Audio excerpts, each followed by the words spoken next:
So we've moved down to the second level of the Crown Point mill. It's got a stepped foundation with 4 different levels. It was built into the hillside to take advantage of gravity as much as possible, so there would be less cost and effort in pumping solution and things back up. It's a very efficient design.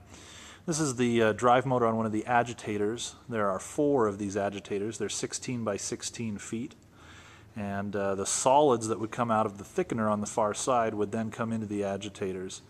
Air would be pumped into the bottom of the agitators, and I'll show you the agitator. There's a screw down there at the bottom that would mix and stir the solution, and it would spend at least 4 to 6 hours in each of these and work through them in a series, and that would help really get the cyanide solution into all of the ground ore to increase your recovery and get better liberation on the metals. From here then, the solution and the solids would then be pumped down to thickener number 2, which is down below, and we'll walk over that direction.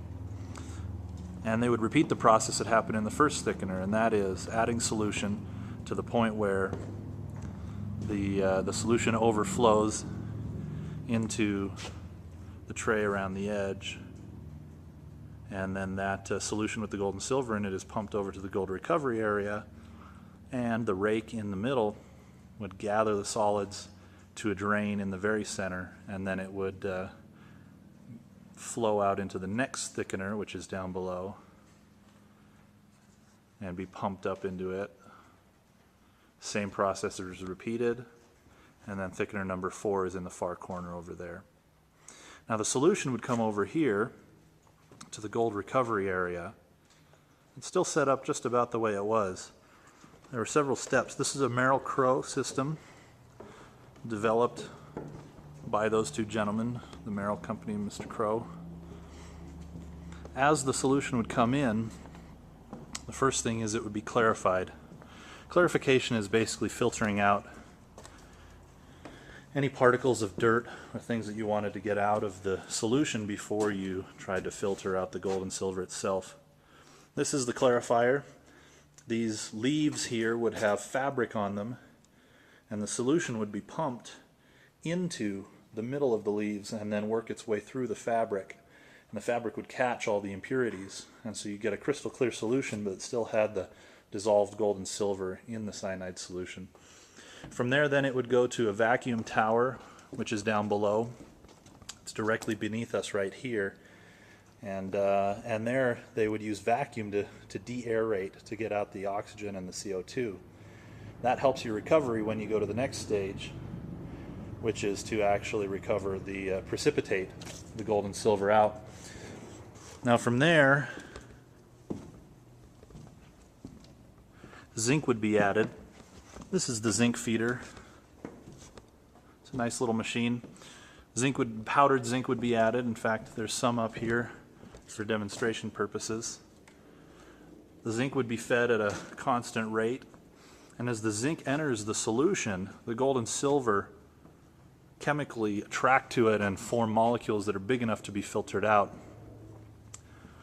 My understanding is that the zinc was fed in here in this tank, and that's where that process happened. From there then the solution would be pumped over to our filters. This was an option. It's not very common to have filters like this. Normally you have a plate and frame press filters. These bags have an inner layer and an outer layer, and the inner layer is the filter itself.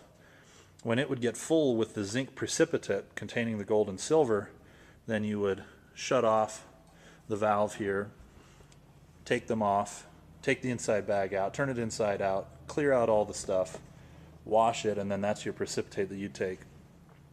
Then reattach it and turn it back on. There are 2 banks of these filters, so they could be working on both. This was rated so that the amount of filters matched the throughput on the solution. From there, the concentrates or the precipitate would be taken down to the smelter, which is in one of the outbuildings out front, and it would be melted down, and it would separate out. You'd pour off the impurities and the slag, and you'd end up with your gold and silver down at the bottom of your crucible. So that's it in short form. One last piece to show you. I'm going to go down below, down to the lowest level of the mill, and show you the filter that would get the last bit of gold and silver and would also save as much cyanide as possible.